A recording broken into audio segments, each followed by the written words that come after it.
estafó o no estafó a estas personas. Esta es la persona que 3 televidentes señalan como el estafador que se robó la ilusión de varias quinceañeras al no presentarse a tocar en las fiestas. Le dimos 2,000, le pagamos todo antes de la quinceañera, ya estaba pagado todo. ¿Ya tiene un minuto para hablar con nosotros? Sí, dígame. te voy a platicar todo. Cuéntame. Ya no me deja que el abogado me diga, ya. El abogado suyo es de un caso un caso civil, no tiene nada que ver con este caso, simplemente queremos saber su opinión. Sí, mi abogado se encarga de eso. Dígame usted, ¿es dueño de Omega Life Bank? No. No es dueño, nos está diciendo en cámara. Sí soy. Sí, dijo es dueño de Omega Life Van, una versión distinta a la que recibimos vía telefónica cuando llamamos al número de teléfono de los contratos, el mismo que nos dio la madre de Raimundo Garza Solís. El hombre al otro lado del teléfono nos dijo: Entonces, ¿Raimundo Garza ya no está con ustedes? No, él ya no está con nosotros. Él nomás era representante. Pero el papamóvil no recorrió todos los puntos de esta entidad. Muchos de ellos quedaron prácticamente en el olvido.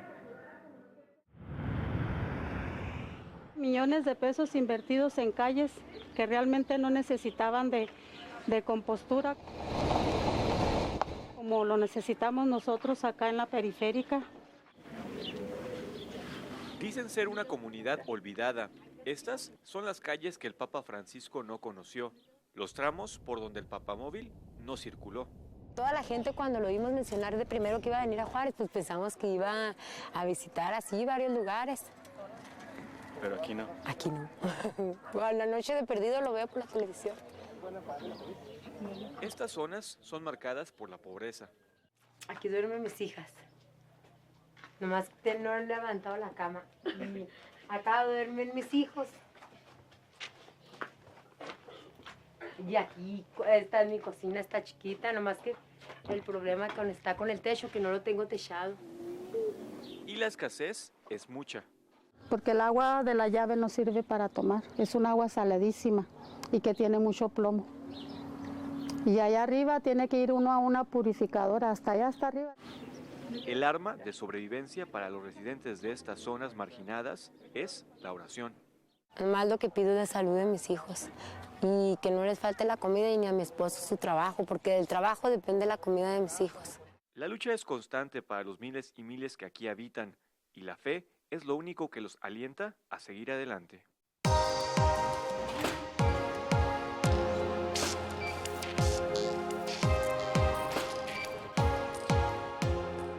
¿Qué siente usted cuando ve una hamburguesa como esta? Los expertos en publicidad saben exactamente lo que usted está pensando en este momento. Es decirle a esta persona, cómetelo ya. Pero ¿cómo lograr que el consumidor incluso sienta el olor de la carne a través de una imagen? Lleva mucho trabajo hacer esa foto. Detrás de esta imagen están los genios creativos, los fotógrafos técnicos y hasta una estilista culinaria. Una historia de sufrimiento, dolor y brutalidad.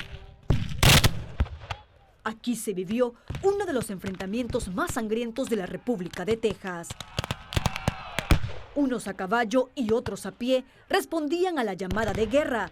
Cientos de soldados eran parte del ejército de la batalla del Salado Creek, al noreste de San Antonio. En estas tierras chocaron espadas y estallaron decenas de cañones. La razón por eso es porque México quería reclamar Texas, el territorio de Texas. Y por eso fue toda la batalla.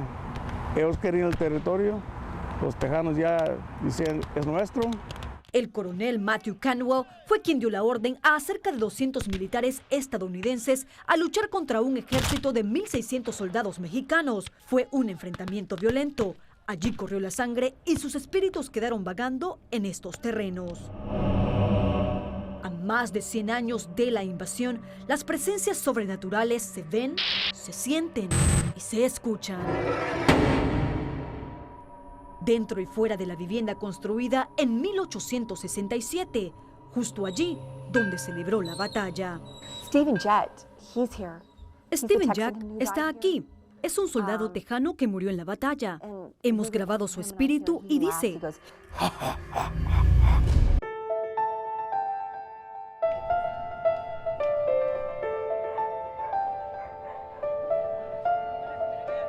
ti sí te gustaría irte a Estados Unidos? Sí. ¿Por qué? Porque opino que hay mejor vida allá. Nadie sabe el día ni la hora en la que Joel Aldino dejará de caminar por estas calles de Tegucigalpa y querrá huir de Honduras, del hambre, la incertidumbre y las maras o pandillas. ¿Pero qué es lo que has escuchado aquí de las maras? ¿Qué hacen con los muchachos que no quieren ser parte de ellas? Los asesinan o se meten a la mara. Joel quiere aventurarse, a sabiendas de las atrocidades que pudiera enfrentar. Pero en el camino a veces los secuestran o los matan o los violan. Por eso me da miedo. A ese miedo se confrontaron miles de menores como Joel. En la frontera de México y Estados Unidos fueron detenidos en 2013 más de 26,000. Este año la cifra aumentó un 99%, es decir, más de 52,000 trataron de escapar del pozo del que Joel quiere salir. La violencia le tengo muy miedo. Porque la gente no camina segura, sino que la misma policía mata gente.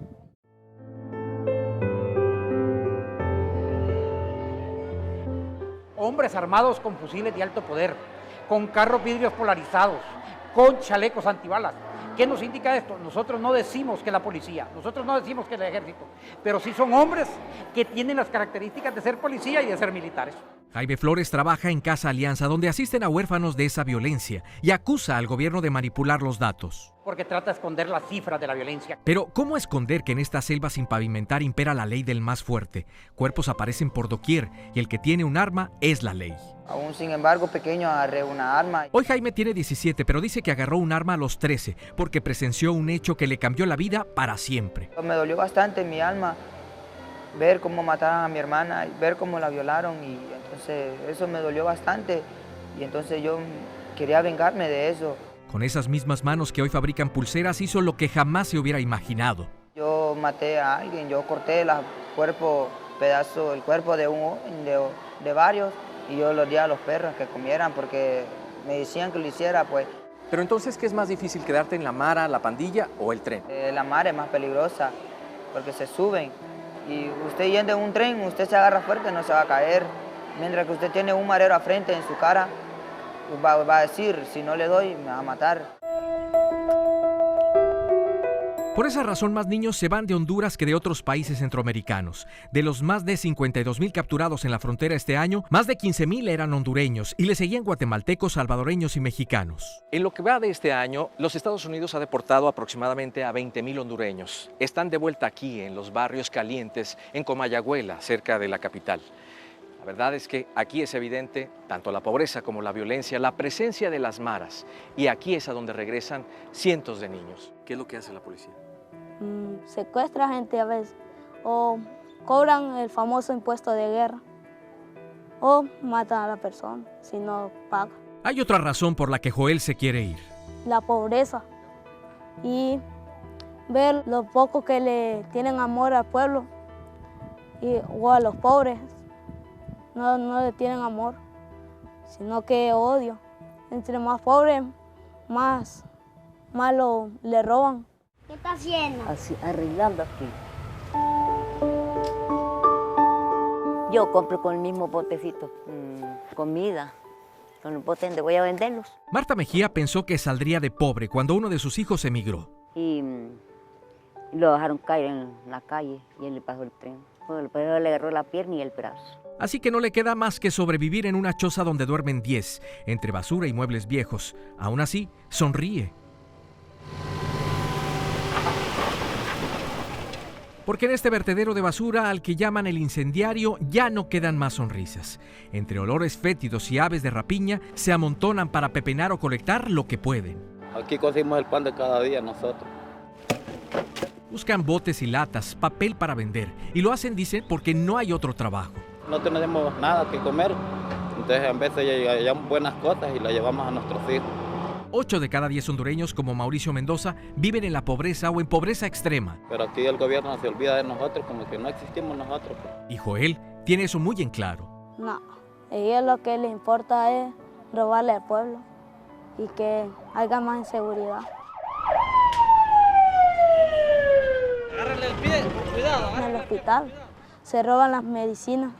Hasta aquí, hasta el Hospital Escuela en la ciudad de Tegucigalpa, Llegan cada día decenas de adolescentes que fueron víctimas de algún atraco o simplemente de las peleas entre las pandillas. Y después llegan los familiares para ver cómo se encuentran.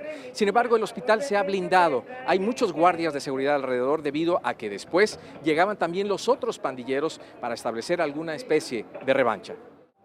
Por tanto pandillero que hay, que molesta a la gente honesta, a la gente humilde que viene de las afueras, de las montañas.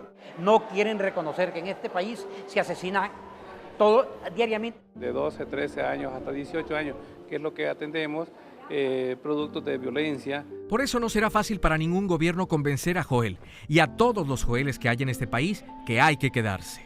Esta realidad que se está viviendo en Honduras no es como para intentar escapar de ella. ¿Usted lo comprende eso? Ese problema lo venimos viviendo en términos de generación de violencia desde hace una década a raíz del tráfico de drogas. ¿Cuántos años tienes? 15. ¿Desde cuánto hace que tienes ganas de irte para el norte? Desde pequeño, ¿Por qué? porque hay mejor vida.